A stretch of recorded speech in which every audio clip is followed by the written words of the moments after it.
BEIRUT.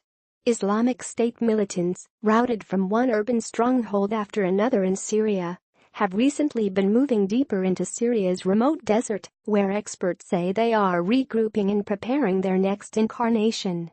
The Sunni militant self-proclaimed caliphate, with its contiguous stretch of land, linking major cities such as Syria's Raqqa and Iraq's Mosul, may have been vanquished, but many agree this territorial defeat will not mark the end of IS. Beyond the urban and inhabited areas lies the vast Syrian Desert, also known as Badiyat al-Sham, famous for its caves and rugged mountains. It encompasses about 500,000 square kilometers, 200,000 square miles, across parts of southeastern Syria, northeastern Jordan, northern Saudi Arabia, and western Iraq. The desolate landscape is a perfect hideout and a second home for many IS militants from the days before the birth of their caliphate. Experts estimate that hundreds of thousands of troops would be needed to mount search operations, and even more to put the desert under permanent control.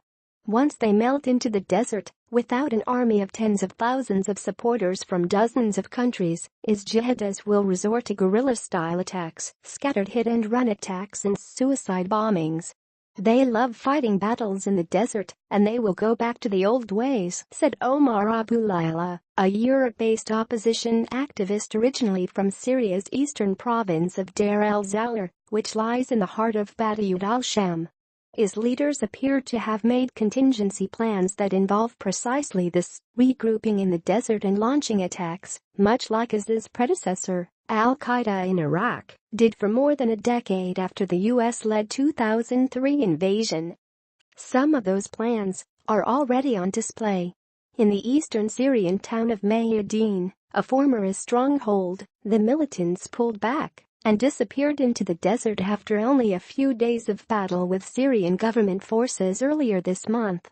Brett McGurk, the top U.S. envoy for the anti-IS coalition, said the Sunni militant group is now down to the last 10% of the territory it once held in Iraq and Syria. The group still maintains some appeal for Sunnis, who complain of discrimination by Iraq's Shiite-led government and by Syrian President Bashar Assad's minority Alawite sect, an offshoot of Shiite Islam. IS will also look to buy time and benefit from political and other conflicts, such as this month's clashes between Iraqi and Kurdish forces following the Kurdish independence referendum. That fighting has already diverted resources from the war on IS, the top U.S. general in Iraq, Lieutenant Gen. Paul Funk, told the Associated Press last week. Iraqi troops, Shiite militiamen and Kurdish forces have driven IS from nearly all of Iraq, but if they turn on one another, that could give the extremists an opening to regroup.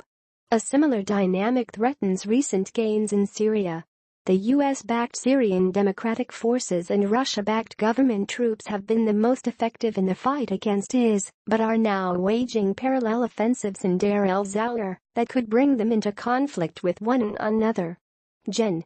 Joseph Dunford, chairman of the U.S. Joint Chiefs of Staff, called the SDF's liberation of Raqqa an inflection point in the fight against IS, but warned that the coalition needs to stay focused.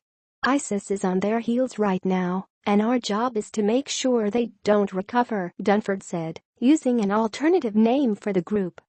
Experts say that will be difficult. Dana Jalal, a Sweden-based Iraqi journalist who closely follows jihadi groups in the Middle East, said IS will become an underground terrorist organization. The lone wolf has nothing to lose. They have nothing to defend now, Jalal said.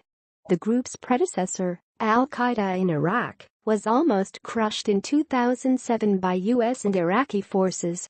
But after the Americans withdrew from Iraq in 2011, the militants regrouped, eventually emerging stronger than ever in the summer of 2014, when they conquered large areas of Syria and Iraq.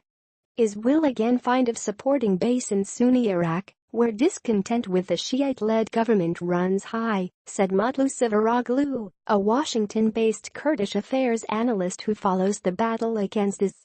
After losing ground in Syria and Iraq, IS will try to increase its presence in Libya, Yemen, Afghanistan, North Africa and elsewhere. The fact that IS carried out or inspired attacks in around 30 countries worldwide shows its global reach, he said. The group is also increasingly reverting to its weapon of choice, suicide attacks. A suicide attack killed nearly 20 people at a Damascus police station earlier this month.